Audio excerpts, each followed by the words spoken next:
स्वच्छ ठाणे अभियान deep cleaning drive ला ठाण्यामधून सुरुवात झालेली आहे। मी सगळ्यांनाच या प्रसंगी शुभेच्छा देतो। आज खरं म्हणजे जसं मुंबईमध्ये डीप क्लीन ड्राइव्ह आपण सुरू केला, उद्याही तिकडे आहे, परंतु सुरुवातीला काही लोकांना वाटलं की डीप क्लीनिंग ड्राइव्ह म्हणजे फोटो सेशन आहे, परंतु जसे जसे लोक इन्व्हॉल्व होऊ लागले, नागरिक मुंबईकर इन्व्हॉल्व होऊ लागले, एनजीओ इन्व्हॉल्व झाले, शाळा कॉलेजची मुलं इन्व्हॉल्व झाली आणि स्वच्छता कर्मचारी एक एक तास अगोदर येऊ लागले, तेव्हा लोकांना कळलं की हे डीप क्लिनिंग ड्राइव्ह काय आणि त्यामुळे सगळ्या भागातून मागणी होऊ लागली की आम्ही सर्वजण सहभागी होतो, तुम्ही आमच्या भागामध्ये हे अभियान राबवा। आणि तशाच प्रकारचं अभियान मी सांगितलं होतं की मुंबई पॅटर्न जो आहे संपूर्ण टप्प्याटप्प्याने राज्यभर आपल्याला राबवायचा आहे। महाराष्ट्रामध्ये पूर्णपणे स्वच्छता अभियान जे आहे डीप क्लिनिंग ड्राइव्ह, स्वच्छता तर आपली नेहमी होत असते, परंतु ही डीप क्लिनिंग जे काही कॅम्पेन आहे, ड्राइव्ह आहे, याच्यामध्ये सुरुवातीला झाडू आपण रेग्युलर मारतो तशी झाडू मारली जाते, नंतर माती जी असते ती ब्रशने माती एकत्र केली जाते, ती माती उचलून गाडीत टाकली जाते आणि त्यानंतर प्रेशर पाईपने पाणी मारलं जातं, जेणेकरून कागद, माती, डेब्रिज काही राहत नाही। आणि एकाच वेळेस जर 4-5 हजार मॅन पॉवर मशिनरी एका विशिष्ट भागामध्ये आल्यानंतर त्या भागातले सगळे मेन रोड पाण्याने धुतलेही जातात, स्वच्छही केले जातात, गल्ली बोळातले रस्ते असतील, गल्ली बोळातल्या पायवाटा असतील, हे सगळं स्वच्छ होऊन जातं। त्याचबरोबर गटर आहेत, नाले आहेत, आता नाले पण आपण त्या भागातले इन्क्लूड करून टाका, म्हणजे वर्षाला आपण साफ करायला जातो तसं नको, तर मग ते साफ वर्षाला केल्यावर ते मच्छर डास सगळे जमा होऊन त्या भागामध्ये रोगराई पसरते, म्हणून आपण याबरोबर नालेही घेतले। पब्लिक टॉयलेट मी कमिशनर आयुक्तांना सांगितलंय की दिवसातून 5 वेळा कमीत कमी साफ झाले पाहिजे आणि काही तुम्ही आउटसोर्सिंग करताय ना, म्हणजे कंटिन्युटी मध्ये तर चालू राहणार। जसं आपण एअरपोर्टला बघतो, इतर संस्थांमध्ये बघतो आपण की त्याच्या स्वच्छता कायम सुरू असते। आणि म्हणून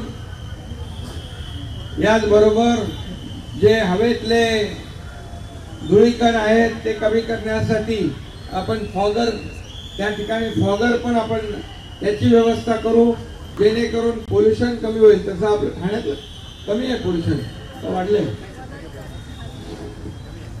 कमी आहे, तर पोल्युशन हे जे आहे आपलं कमी झालं पाहिजे।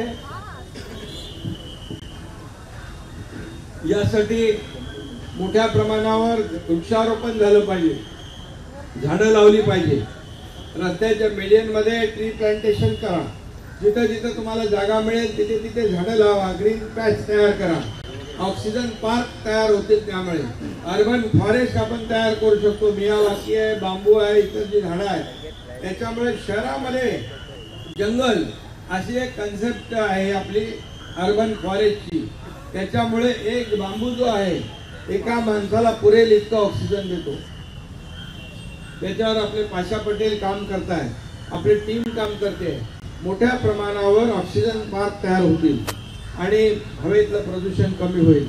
मी मगाशी सांगितलं आपल्याला रेन वॉटर हार्वेस्टिंग, पावसाचं येणारं पाणी रस्त्यावाटे, नाल्यावाटे, समुद्रात जाता कामा नये, तर काही ठिकाणी आपल्याला त्याचे पीठ तयार करून त्या ठिकाणी रिचार्जिंग सिस्टीम केली तर पावसाचं पाणी जमिनीमध्ये मुरेल आणि त्यामुळे वॉटर टेबल जो आहे, वॉटर लेवल आहे जमिनीची वाढेल, त्यामुळे तुम्हाला पाण्याची कधीही कमतरता पडणार नाही। त्याचबरोबर मी पोलीस आयुक्तांना सांगितलंय की या शहरातली जी वाहतूक कोंडी आहे, ट्रॅफिक, या ट्रॅफिकवर आपण जास्तीचं नियोजन करायचं आहे। ट्रॅफिक विभागाच्या माध्यमातून एक शिस्त जी लावली, गाड्या वाकड्या तिकडे लावतात त्याच्यावर आपण नियोजन करणं, त्याचबरोबर जे आपले फेरीवाले आहेत त्यांना नियोजन पद्धत, त्यांना आपल्या हॉकर झोनमध्ये त्यांना एक शिस्तीने त्यांना त्यांचं नियोजन करणं, हे सगळं जे आहे मेन म्हणजे ठाण्यातली ट्रॅफिक ही आपल्याला वाहतूक कोंडीमुळे ठाणेकरांना त्रास होता कामा नये याला आपण जास्तीत जास्त प्राधान्य द्यायचं आहे, हे मी पोलीस आयुक्तांना सांगितलं. त्याचबरोबर बांगर स्वच्छता या अभियानामध्ये आपण जे काही नियोजन करताय ते अतिशय उत्कृष्ट आहे आणि त्यामुळे मला वाटतं पोलीस कमिशनर, कलेक्टर, महापालिका आयुक्त, सर्व प्रशासकीय अधिकारी ही सगळी टीम या अभियानामध्ये उतरलेली आहे. सगळ्यांनी झाडू हातात घेतली, सगळ्यांनी पाण्याने पायपाणी रस्ते आणि फुटपाथ धुतले, असं मला वाटतं पहिल्यांदाच झालेलं आहे. सगळे झाडून आले आणि झाडू मारला. आणि मला आठवतंय 2014-15 मध्ये आदरणीय प्रधानमंत्री मोदी साहेबांनी स्वच्छ भारत अभियानाला सुरुवात केली. झाडू त्यांनी हातात घेतला होता. त्यावेळेस देखील विरोधकांनी म्हटले फोटो सेशन आहे, पण स्वच्छ भारत अभियान आज त्याचं महत्व आपल्याला प्रत्येकाला पटतंय. आज सगळे एवढे अवेअरनेस लोकांमध्ये आलेला आहे की मुंबईमध्ये पाहतोय, ठाण्यामध्ये आज पाहतोय, लहान मुलं, शाळेतली मुलं आलेली आहेत, इथे वारकरी संप्रदाय आलेला आहे, नानासाहेब धर्माधिकारी प्रतिष्ठानचे लोक आलेले आहेत, अनिरुद्ध बापू सेवा मंडळ आहे, संत निरंकारी मंडळ आहे, ज्येष्ठ नागरिक संघ आहे, भजनी मंडळ आहेत, शालेय विद्यार्थी आहे, स्वच्छता मित्र आहेत, NCC कॅडेट आहे आणि NSS चे स्वयंसेवक आहेत. हे सगळं सर्व लोक आणि सर्व लोकप्रतिनिधी देखील यामध्ये कुठलंही काय मनामध्ये काय आपले म्हणजे बाबा झाडू कशाला घ्यायचा, अरे झाडू आपण जसं घर आपलं स्वच्छ करतो तसं आपला परिसर स्वच्छ केला पाहिजे, तर खऱ्या अर्थाने हे रोगराई मुक्त निरोगी ठाणे होऊन जाईल. चर्च देखील प्रतिनिधी आलेले आहेत, सगळे समाज या स्वच्छता अभियानामध्ये सामील झालेले आहेत. मला वाटतं हे फक्त मुख्यमंत्र्यांचं अभियान नाही आहे, किंबहुना महापालिकेचं अभियान नाही आहे, हे लोकांचं अभियान आहे, हे जनतेचं अभियान आहे आणि म्हणून लोक चळवळ ही झाली पाहिजे यासाठी आपण प्रयत्न करतोय.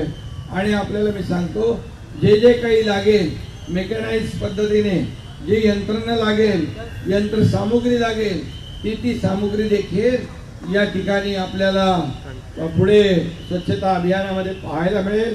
त्यामुळे कुठेही काही कमी पडणार नाही.